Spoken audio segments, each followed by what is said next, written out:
That's all the notice they gave me before demolishing my late wife's $2 million dream home. Priscilla Whitmore clicked across my gravel in designer heels, fake sympathy plastered on her face as she handed me $195,000 in bogus emergency structural violations. "Mr. Morrison," she said with that voice that made my skin crawl. "I really am sorry it came to this, but safety is our top priority." "And if I appeal?" "Unfortunately, emergency safety protocols don't allow for delays." Her fake smile never wavered. "I know this is difficult, but we have to protect the community." She assumes this grieving old man will just surrender without a fight. She has no idea she just picked the wrong target. I'm Calvin Morrison, 63, retired government consultant to everyone here.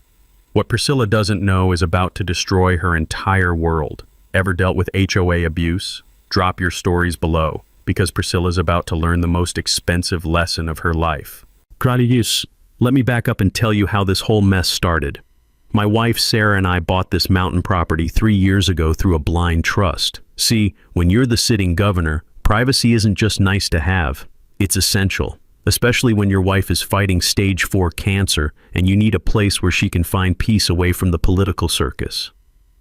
Sarah fell in love with this land the moment we saw it.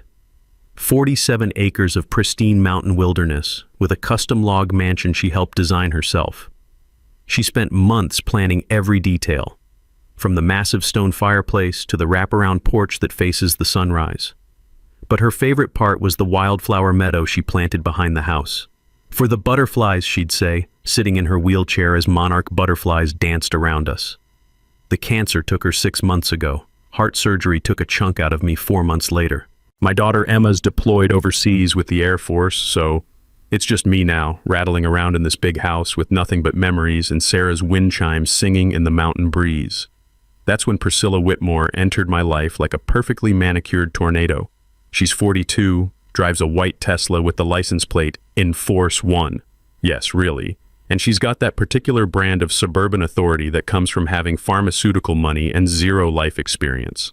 Real estate attorney turned HOA president, which is like giving a piranha a law degree.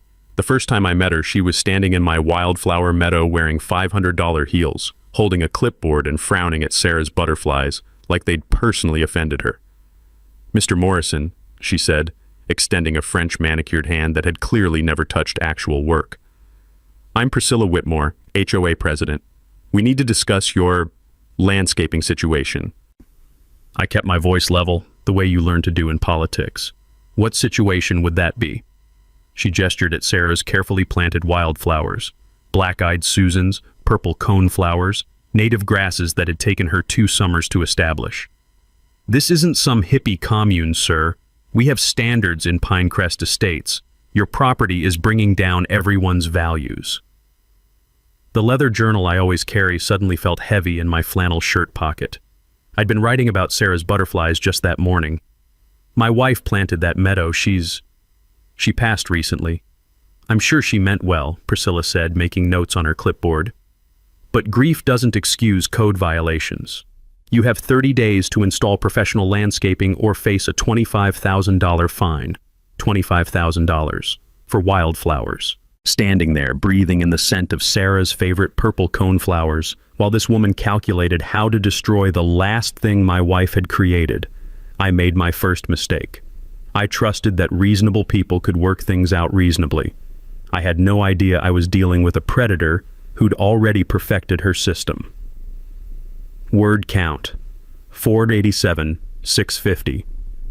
The sound of Priscilla's Tesla gliding silently up my driveway became my new alarm clock over the next few weeks. She'd arrive with that clipboard and that smile, always finding new problems. The log siding was inappropriate for mountain contemporary architecture. The natural stone foundation was deteriorating community aesthetics.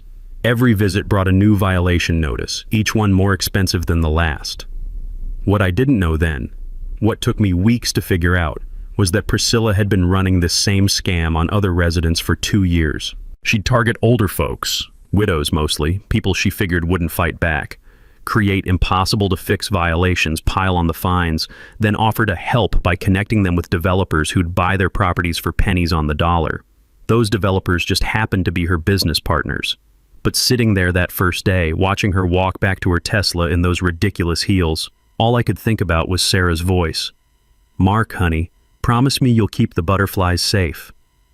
I was about to learn that some promises are harder to keep than others. 2 weeks later, Priscilla escalated. I was drinking my morning coffee on the porch, watching a monarch butterfly land on one of Sarah's black-eyed Susans, when I heard the Tesla's silent approach. The gravel crunched under designer heels as Priscilla marched up my walkway carrying what looked like a legal document thicker than a phone book. "Mr. Morrison," she announced, that fake smile plastered across her face, "I have some unfortunate news about your architectural violations." She handed me a violation notice that made my coffee go cold. $65,000 in fines for non-compliant log construction degrading community property values. The document claimed my custom log mansion, the one Sarah had helped design, the one that had cost us $2 million to build, was somehow an architectural eyesore that violated community standards. "This is ridiculous," I said, keeping my voice steady even though my heart was pounding. "This house was built to every code specification. We have all the permits." "Oh, I'm sure you do," Priscilla replied, flipping through her clipboard with theatrical concern. "But permits are one thing.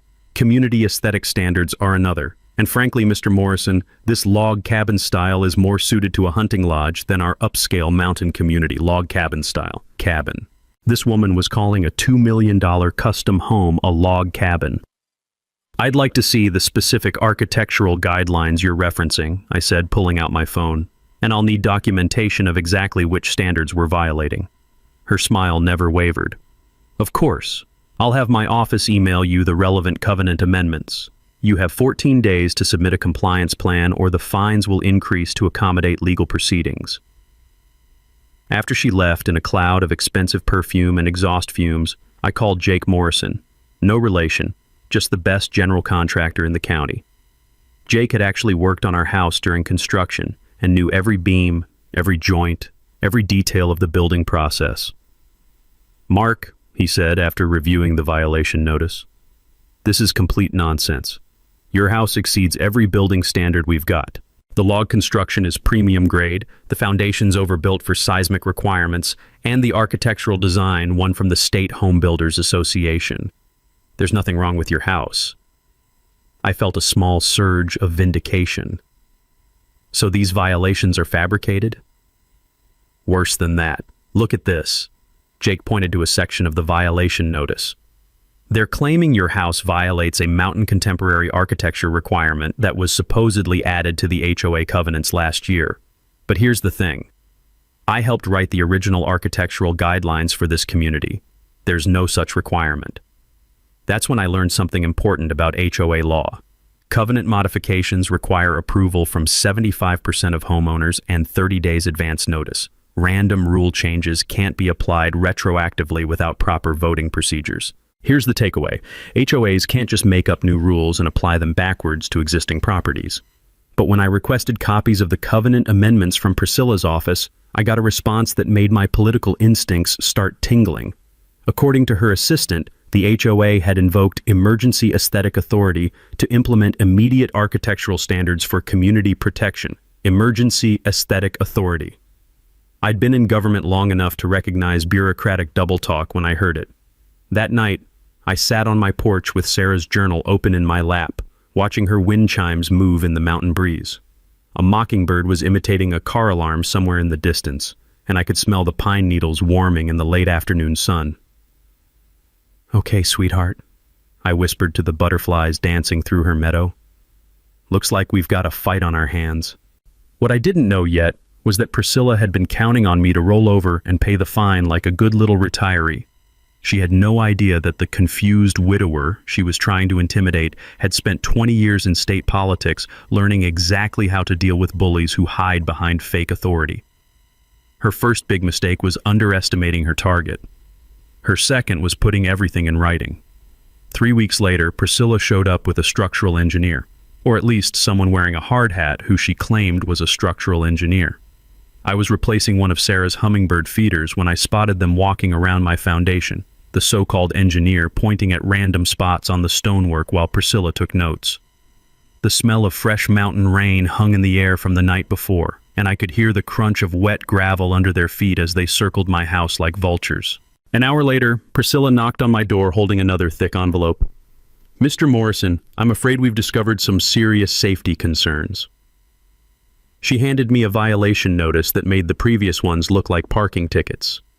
$125,000 in structural safety violations, claiming my foundation posed an imminent threat to neighboring properties.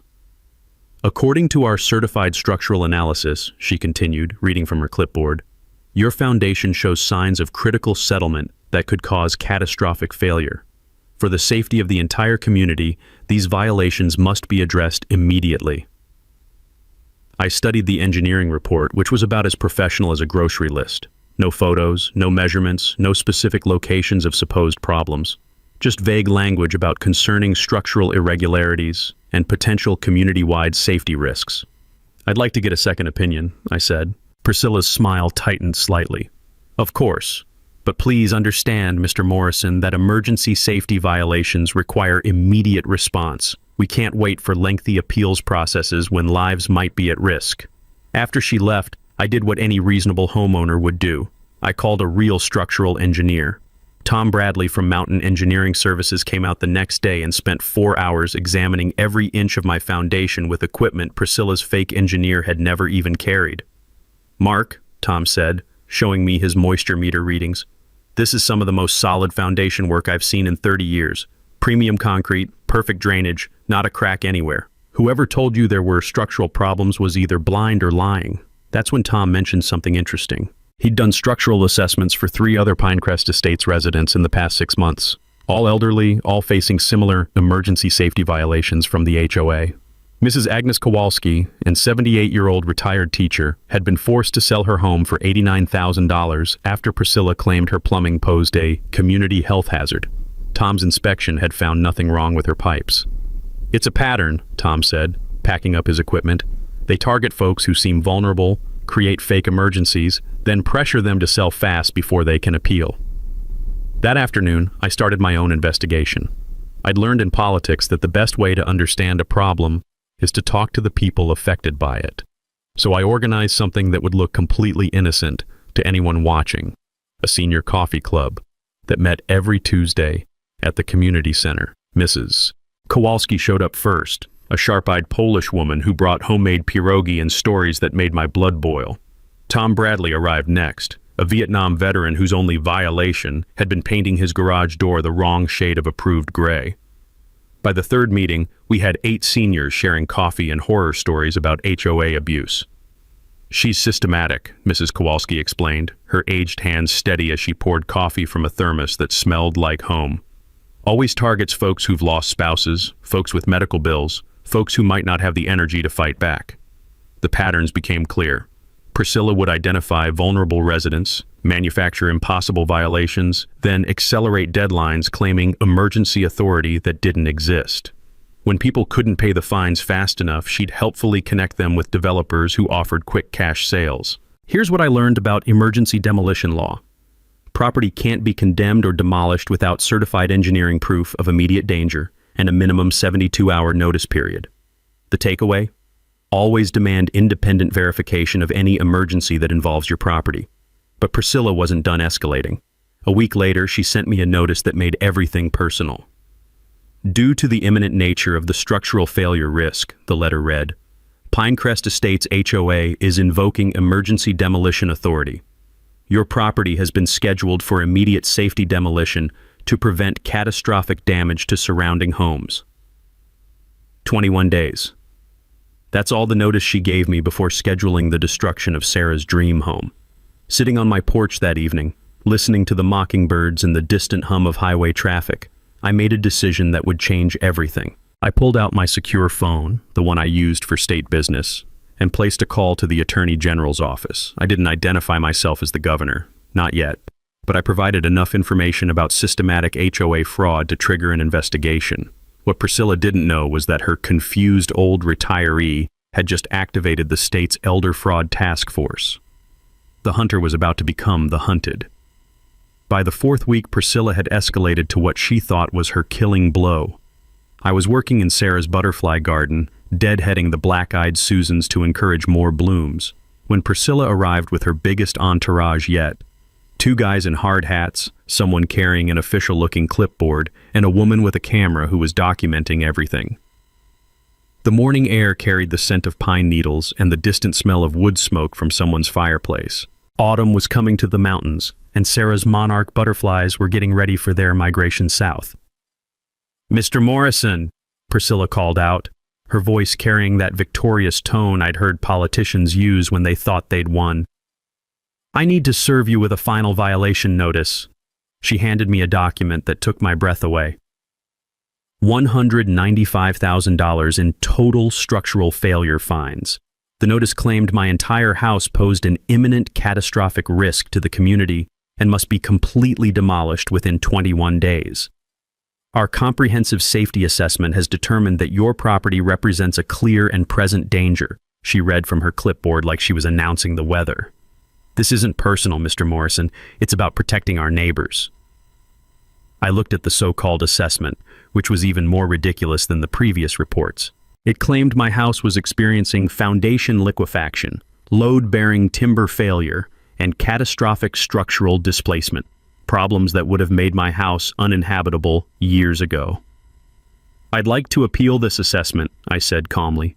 "Unfortunately, emergency safety protocols don't allow for appeals processes," Priscilla replied. "When lives are at risk, we have to act decisively. The demolition is scheduled for 3 weeks from today." As she walked away, her entourage trailing behind like ducklings, I heard her talking to the woman with the camera. "Get shots of the foundation cracks and the settling damage. We'll need documentation for the insurance claims." There were no foundation cracks. There was no settling damage. But Priscilla had apparently decided that if the evidence didn't exist, she'd create it. That afternoon, I got a call that changed everything. Jake Morrison, my contractor friend, had been talking to other people in the construction community. What he'd learned made my political instincts go into overdrive. "Mark, you need to know something. I've found 38 families in Pinecrest Estates who've received similar violation notices over the past 2 years. 38, and here's the kicker. Every single property that got demolished was sold to the same development company within 6 months. 38 families, $8.2 million in seized properties. I did the math while sitting at my kitchen table, Sarah's reading glasses still folded next to her favorite coffee mug. If Priscilla was getting even a modest kickback from each sale, she'd personally profited over $2 million from her manufactured crisis scheme. That's when I made a phone call that Priscilla would later regret I ever made. I contacted Channel 7 News using a tip line, identifying myself only as a concerned resident. I provided enough information about the pattern of violations to interest investigative reporter Jessica Lucy, who specialized in consumer fraud stories. Jessica's initial investigation was eye-opening. She interviewed Mrs. Kowalski, Tom Bradley, and 6 other families who'd been targeted by Priscilla's violation scam. She examined public records showing the suspicious pattern of sales to connected developers. She even tracked down some of Priscilla's fake structural engineers, including one who turned out to be a landscaper with no engineering credentials whatsoever. When Channel 7 ran their story, Mountain HOA accused of targeting elderly residents, Priscilla's response was swift and predictable. "Some people simply refuse to accept community standards," she told the reporter, standing in front of her Tesla in a designer blazer that probably cost more than most people's monthly mortgage. "It's unfortunate, but every community has disgruntled seniors who spread lies rather than take responsibility for their property violations." Disgruntled seniors. She'd just insulted every voter over 50 in the state on live television. But here's where things got interesting. While Priscilla was busy doing damage control with the media, she made a phone call that my state police contacts happened to intercept as part of their elder fraud investigation. "The old government pension guy?" I heard her voice on the recording they played for me later. "He's perfect. No family connections, no political influence, just another lonely widower who won't fight back. We can bulldoze his place and have it sold to Mountain Vista Development by Christmas. No political influence, if only she knew." Here's what I'd learned about property seizure documentation requirements. All violations must include photographic evidence, certified inspector signatures, and specific code citations. Vague language and fake assessments don't meet legal standards. The takeaway? Demand proof. photos, certifications, and independent inspections for any major violations. But as I sat on my porch that evening, watching Sarah's butterflies prepare for their autumn journey, I realized something important. I could end this nightmare with a single phone call. I could reveal my identity as governor, dissolve the HOA with an executive order, and have Priscilla arrested before dinner. But that would only save my house. It wouldn't help the 38 families who'd already lost their homes. It wouldn't prevent Priscilla from moving to another community and starting her scam all over again. No, I decided, watching the last light fade behind the mountains. This required a different kind of justice, the kind that would make sure Priscilla never hurt another family again, the kind that would require her to destroy herself on live television. The moment everything changed happened on a Tuesday morning while I was replacing the batteries in Sarah's wind chimes. I'd left my kitchen window open to let in the cool mountain air, and I was balanced on a stepladder adjusting the chimes when I heard Priscilla's voice drifting from her phone conversation on my driveway. She was talking to someone about scheduling the demolition, and she apparently thought she was far enough away that I couldn't hear her. She was wrong. The old government pension guy? Priscilla laughed, and I could hear the cruel satisfaction in her voice. Trust me, he's perfect for this. No family connections, no political influence, just another lonely widower who won't know how to fight back. His wife died of cancer, so he's probably still too grief-stricken to think straight. I froze on that stepladder, Sarah's chimes still and silent in my hands. We can bulldoze his place and have it sold to Mountain Vista Development by Christmas, Priscilla continued. Greg's already lined up the buyers, some tech executive from California who wants a mountain retreat. We're looking at a clean $2.1 million flip. The pieces fell into place like tumblers in a lock. Priscilla had been targeting me specifically because she thought I was vulnerable. A recent widower with no political connections, no family support, no ability to fight back against her manufactured violations. If only she knew. I climbed down from that ladder and walked into my house, past Sarah's reading chair, past the photos of our life together, straight to the secure safe where I kept my official documents. I pulled out my governor's credential wallet and stared at the gold badge that represented 20 years of public service. Priscilla Whitmore had just targeted the one person in her entire community who had the authority to dissolve her HOA with a single executive order. She'd chosen to victimize the one resident who could trigger federal investigations, activate state police task forces, and personally coordinate with the Attorney General's office.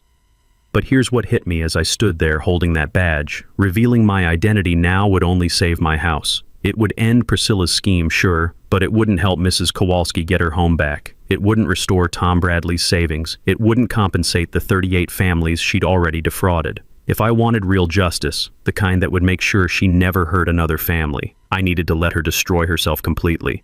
I needed to build a case so airtight that she'd face federal prison time for organized fraud. I needed to stay undercover just a little longer. That afternoon, I made a series of phone calls that would have terrified Priscilla if she'd known about them. First, I contacted the state police white-collar crime unit and provided them with detailed information about the systematic fraud patterns. Then I called the FBI's Elder Abuse Task Force and gave them everything I'd documented about the property seizure scheme. Finally, I placed a call that made this personal. I contacted the Attorney General directly and explained that I had evidence of organized fraud involving RICO violations, racketeering charges that could put Priscilla away for 20 years. Here's what I learned about federal fraud law. When someone uses fake violations to systematically steal property from multiple victims, it qualifies as organized crime under the Racketeer Influenced and Corrupt Organizations Act. The takeaway: systematic property theft through manufactured violations is federal racketeering, not just local fraud. But as I hung up from that final call, I realized something that made me smile for the first time in weeks. Priscilla had made the classic mistake of every small-time crook who gets too successful. She'd started believing her own publicity. She thought she was untouchable because she'd gotten away with it 38 times before. She thought her victims were too old, too vulnerable, too isolated to fight back effectively. She had no idea that her 39th victim was about to teach her the difference between picking on defenseless seniors and messing with someone who'd spent 2 decades learning how to take down corrupt officials. That evening, I sat on my porch with Sarah's journal open in my lap, listening to the wind chimes she'd chosen play their gentle melody in the mountain breeze.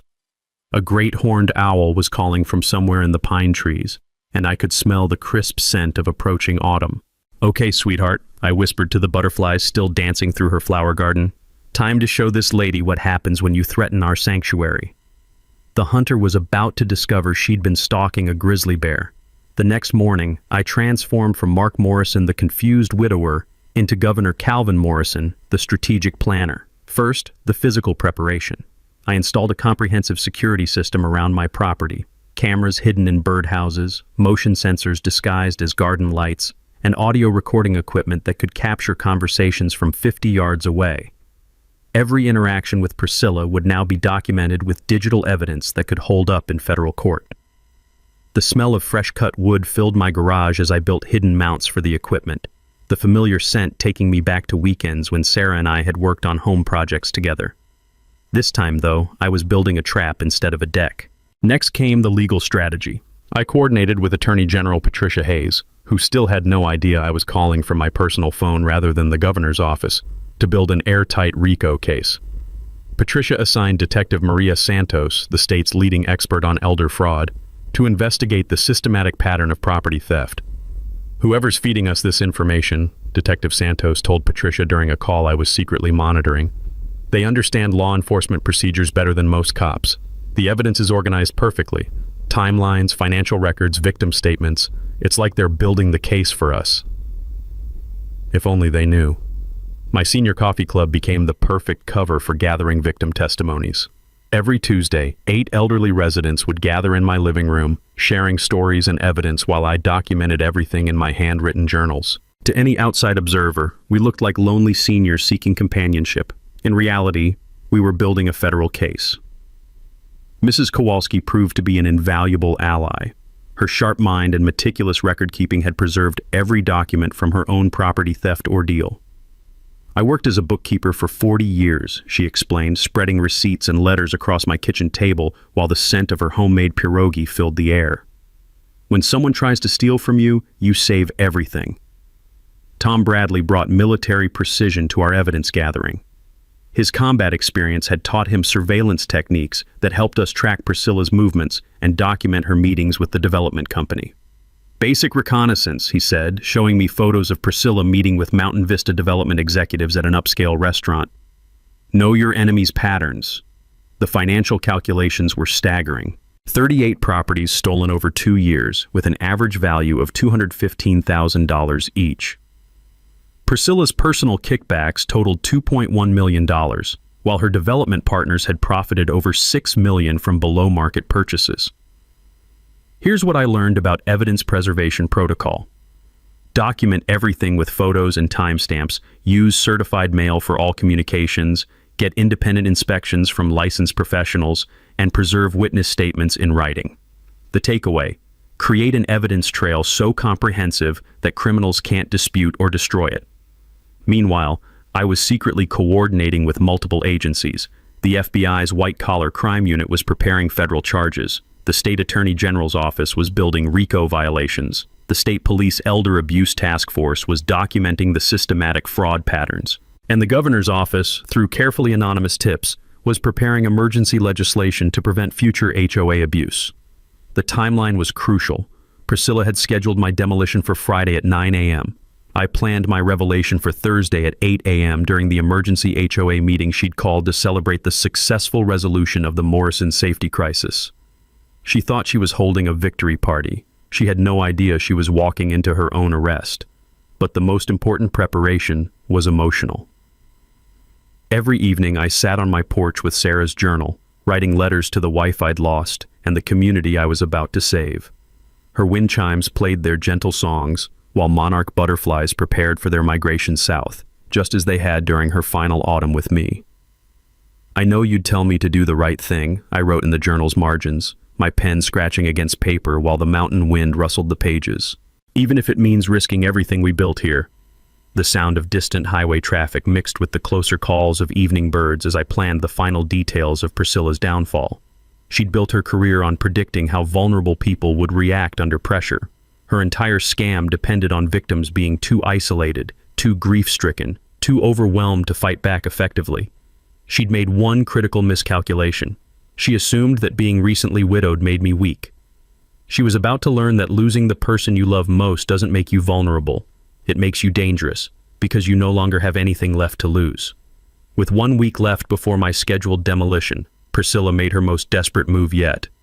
I was in Sarah's butterfly garden at dawn, deadheading the autumn flowers to help them survive the coming frost, when I heard the rumble of heavy equipment on my driveway. The morning air carried the scent of diesel exhaust and the sharp smell of disturbed earth as a landscaping crew began emergency repairs around my foundation. They weren't making repairs. They were creating the damage Priscilla needed to justify her fake engineering reports. I watched through my kitchen window as 3 men with sledgehammers and crowbars systematically damaged the stonework around my foundation. One of them was taking before and after photos, while another carefully created cracks that would look convincing to untrained eyes. Everything was being recorded by the hidden cameras I'd installed the week before. "Mr. Morrison," Priscilla called out when she spotted me watching from the window. She was wearing another designer outfit that probably cost more than most people's monthly salary, her clipboard held like a shield against any criticism. "We're conducting emergency foundation stabilization to prevent immediate collapse. Emergency foundation stabilization. With sledgehammers." "I didn't authorize any work on my property," I said, stepping onto the porch where my hidden microphones could capture our conversation. "Unfortunately, emergency safety protocols don't require individual authorization," Priscilla replied, consulting her clipboard with theatrical concern. "When structural failure poses an imminent risk to neighboring properties, the HOA has authority to take protective action." She was manufacturing evidence in broad daylight, confident that a confused widower wouldn't have the resources to challenge her fake authority. That afternoon, I received a call that confirmed my suspicions about how deep this corruption went. Building Inspector Randy Walsh, the same inspector who'd certified Priscilla's previous fake violation reports, had been caught accepting $5,000 to sign off on the catastrophic structural failure assessment of my home. Detective Santos, still unaware she was talking to the governor, filled me in on the details. "We've got Walsh on tape taking the bribe," she explained during our secure phone conversation. "He's agreed to cooperate in exchange for reduced charges. Turns out he's been taking money from Whitmore for over a year to rubber stamp her fake engineering reports." The corruption was systematic. Priscilla had bought herself a building inspector, several fake engineers, and enough local officials to make her property theft scheme look legitimate. She'd created an entire network of fraud designed to prey on vulnerable seniors. But while Priscilla was busy creating fake evidence, she made a crucial error that revealed just how desperate she'd become. She started pressuring other residents to support her emergency demolition order by claiming I was mentally unstable due to grief. "Poor Mr. Morrison has been struggling since his wife passed," she told Mrs. Henderson at the community mailboxes, not knowing that Mrs. Henderson was part of our Tuesday coffee group. "He's become confrontational and paranoid. Honestly, I'm worried about his mental state."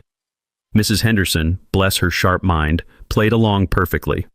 "Oh my, that does sound concerning. What kind of confrontational behavior?" "He's been asking all sorts of inappropriate questions about HOA procedures," Priscilla explained, lowering her voice conspiratorially. "Demanding to see covenant amendments, questioning our emergency authority, even threatening to contact state officials. It's clearly grief-related delusion, but it's making our safety work more difficult." Threatening to contact state officials. If only she knew. That evening, I sat in my study reviewing the comprehensive case file I'd built against Priscilla's operation. Federal wire fraud charges, state elder abuse violations, racketeering conspiracy, bribery of public officials, and systematic theft of private property. When the arrests came, she'd be looking at 20 to 30 years in federal prison. But as I reviewed the evidence, I realized something that made me smile with genuine satisfaction. Priscilla's greatest strength, her ability to manipulate and intimidate vulnerable people, was about to become her greatest weakness. She'd spent 2 years perfecting techniques for breaking down isolated seniors who felt helpless against bureaucratic authority. She'd learned exactly which pressure points to hit, which fears to exploit, which psychological buttons to push to make people surrender without fighting.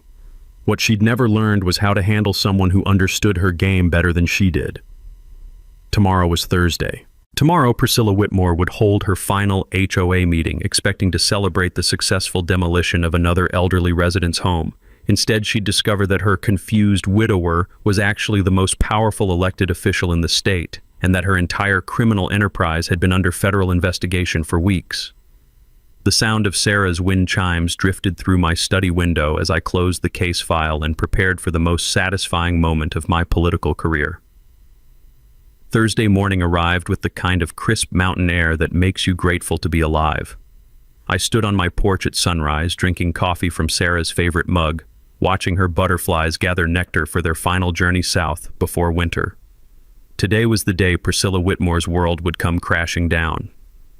She'd called an emergency HOA meeting for 8 a.m. to discuss final safety protocols for my demolition scheduled the next morning. In her mind, this was a victory lap, a chance to demonstrate her authority while eliminating the last obstacle to her biggest property flip yet. She had no idea that federal agents were already in position around the community center. At 7:30, I put on my best suit instead of the flannel shirts I'd been wearing for months. I slipped my governor's credentials into my jacket pocket next to Sarah's reading glasses, which I'd carried every day since she passed.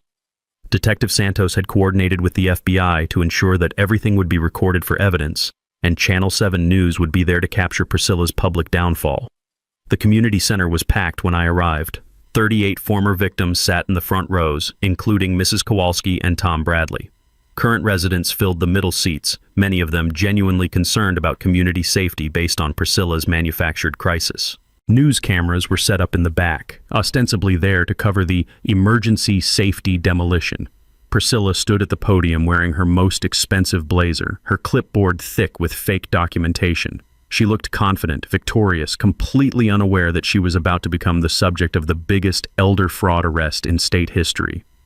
"Thank you all for coming to this emergency meeting," she began, her voice carrying that familiar tone of fake concern. "Today we're addressing the final safety protocols for the Morrison property demolition scheduled for tomorrow morning." She gestured toward me, sitting quietly in the third row. "Mr. Morrison, I want to thank you for your cooperation during this difficult process. I know losing your wife was traumatic, and I understand that grief can make it hard to accept necessary safety measures." Several residents nodded sympathetically. They genuinely believed Priscilla was helping a confused widower deal with a dangerous property situation. "Our comprehensive structural analysis has confirmed that the Morrison residence poses an immediate threat to surrounding homes," Priscilla continued, reading from her fake engineering report. "Tomorrow's emergency demolition will eliminate this safety risk and allow us to move forward with appropriate community development." Community development. She couldn't resist hinting at the luxury resort she planned to build on the ruins of my home. "Before we proceed with the final vote to authorize demolition," Priscilla announced, "I'd like to give Mr. Morrison one last opportunity to address the community." This was it. She was giving me a chance to plead for mercy, to embarrass myself in front of the cameras, to provide her with dramatic footage of a broken old man accepting defeat.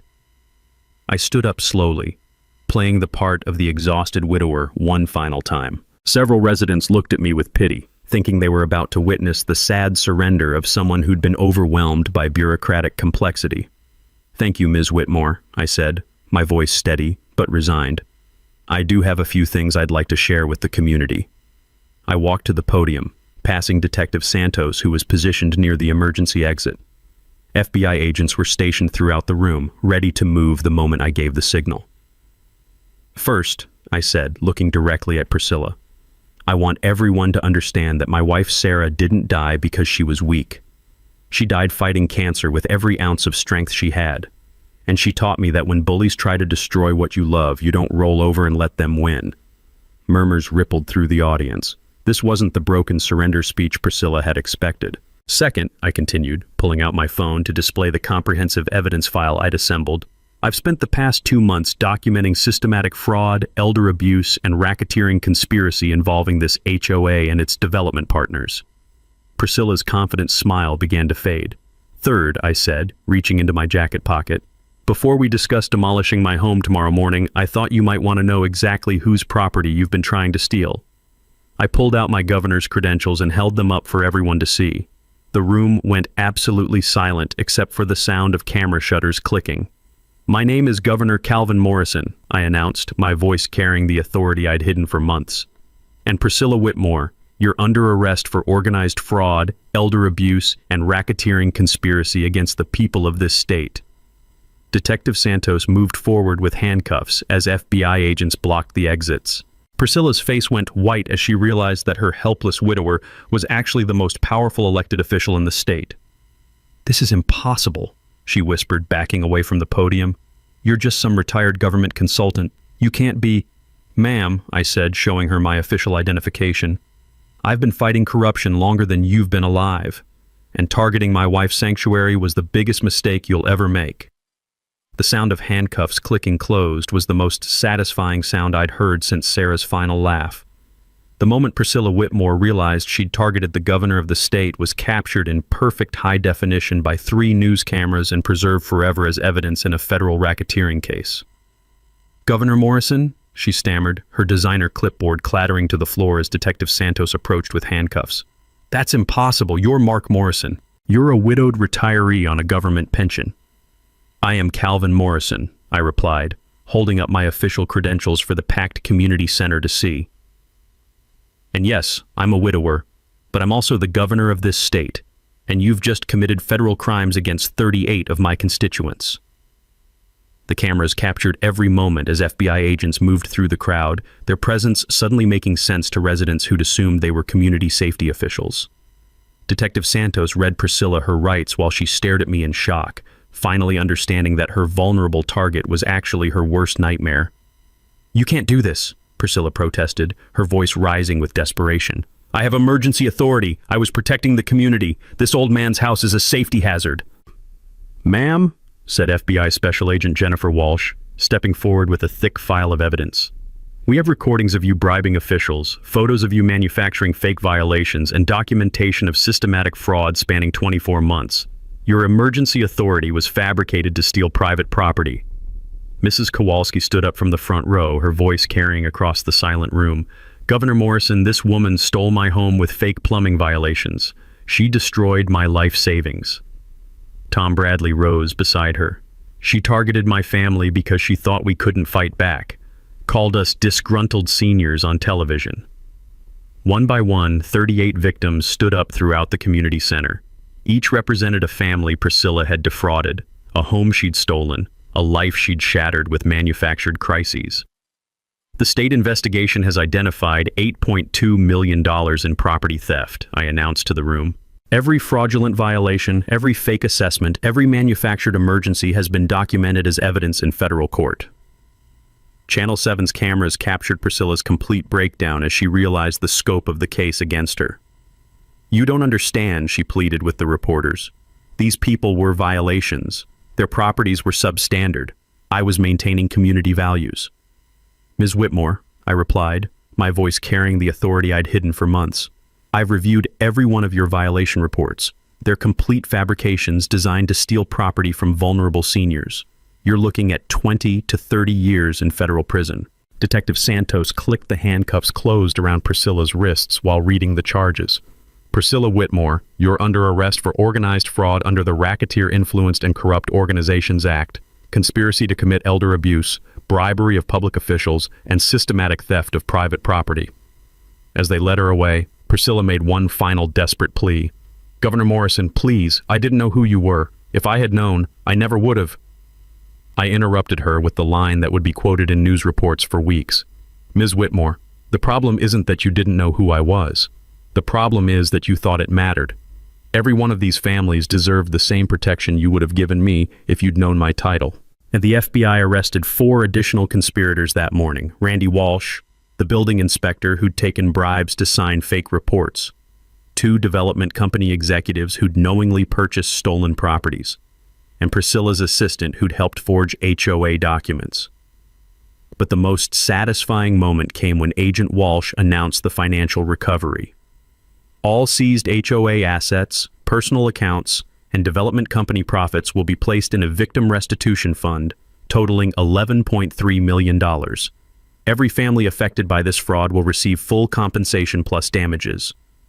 Mrs. Kowalski burst into tears. Tom Bradley saluted. 38 families who'd thought they'd lost everything suddenly discovered that justice was possible after all. As the news cameras captured Priscilla being led away in handcuffs, she made one final mistake that sealed her fate forever. She looked back at me with pure hatred and hissed, Your wife would be ashamed of what you've become." The room went dead silent. Even the reporters stopped taking notes. I walked over to where Priscilla stood between two federal agents, my voice quiet, but carrying to every corner of the community center. "My wife Sarah planted a butterfly garden to bring beauty into the world," I said. "You tried to destroy it for profit. She spent her final months creating something that would help others find peace. You spent 2 years creating misery to steal people's homes. If Sarah were here, she'd be proud that I protected her sanctuary and brought justice to the families you victimized." The handcuffs clicked one final time as they led Priscilla Whitmore out of the community center and into a federal courthouse that would become her home for the next 25 years. Standing in that room, surrounded by the families whose lives had been restored by evidence and justice, I felt Sarah's presence as clearly as if she were standing beside me. The mountain wind outside was moving through the pine trees just like it moved through her wind chimes every evening on our porch. We'd protected our sanctuary, and we'd made sure no other family would suffer what these good people had endured. 6 months later, I was sitting on my porch watching Sarah's butterflies return for spring when Detective Santos called with the final update on Priscilla Whitmore's case.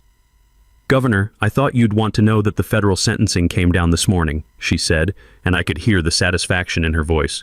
25 years in federal prison on 23 counts of racketeering, elder fraud, and conspiracy. No possibility of parole for the first 15 years. 25 years. Priscilla would be 67 when she got out, the same age as many of the seniors she'd targeted. "What about the development company executives?" I asked, watching a monarch butterfly land on one of Sarah's black-eyed Susans. "Greg Patterson got 12 years for conspiracy and money laundering. His partner Michael Torres got 10. Building Inspector Walsh received 5 years for accepting bribes. The whole network is finished." The financial recovery had exceeded our expectations. Federal asset forfeiture seized Priscilla's mansion, her Tesla with that ridiculous In-Force 1 license plate, and the development company's profits from 24 fraudulent property flips. Combined with insurance settlements and penalty damages, the Victim Restitution Fund reached $14.7 million.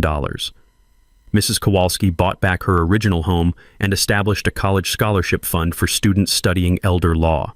Tom Bradley used his settlement to start a veterans advocacy organization, helping elderly military families deal with predatory business practices. All 38 families received full compensation plus emotional damages. The Pinecrest Estates HOA was permanently dissolved by executive order, replaced by a voluntary neighborhood association with transparent oversight. I'd signed comprehensive legislation requiring independent audits for all community associations, creating whistleblower protection for residents who reported fraud, and establishing mandatory penalties for officials who abused their authority. The Elder Protection and Community Governance Act became a model for similar legislation in 12 other states. Congressional representatives were working on federal protections that would prevent future Priscilla Whitmores from targeting vulnerable seniors anywhere in America. But the most satisfying change was personal. Sarah's butterfly garden had become a protected conservation area that no future development could ever touch. Her wildflower meadow would welcome monarchs and painted ladies for generations to come, exactly as she'd envisioned. The wind chimes she'd chosen still played their gentle songs every evening. I'd added a small granite plaque beside them, Sarah Morrison Memorial Butterfly Garden, in memory of a woman who brought beauty into the world and taught us that protecting what we love requires courage. My daughter Emma had returned from deployment and was living in the guest cabin, expanding the butterfly habitat with native plants. Every Tuesday, our senior coffee club still met, but now we shared updates about grandchildren and plans for the annual Sarah Morrison Memorial Butterfly Festival. The prosecution had inspired similar investigations nationwide. The Department of Justice created a national elder fraud task force using our evidence-gathering methods to break up property theft schemes in 12 states, protecting tens of thousands of seniors. As the sun set behind the mountains that evening, I pulled out Sarah's journal and wrote my final entry. Today marks 6 months since justice was served. The butterflies are coming home, the garden is blooming, and 38 families have their lives back. You always said protecting what we love requires courage. We chose justice, and it made all the difference. The scent of night-blooming jasmine drifted across the porch, mixing with pine and wildflower fragrance. In a few weeks, the monarchs would begin their journey south, carrying with them the memory of Sarah's garden. Priscilla had thought power meant preying on the vulnerable. She'd learned that real power comes from protecting those who can't protect themselves. Sarah's butterflies were safe. 38 families had their dignity restored, and somewhere in federal prison, a predator was learning there are consequences for targeting people who make our communities worth defending. That's what makes every battle worthwhile, knowing that love, protected by courage and guided by justice, always finds a way to bloom again.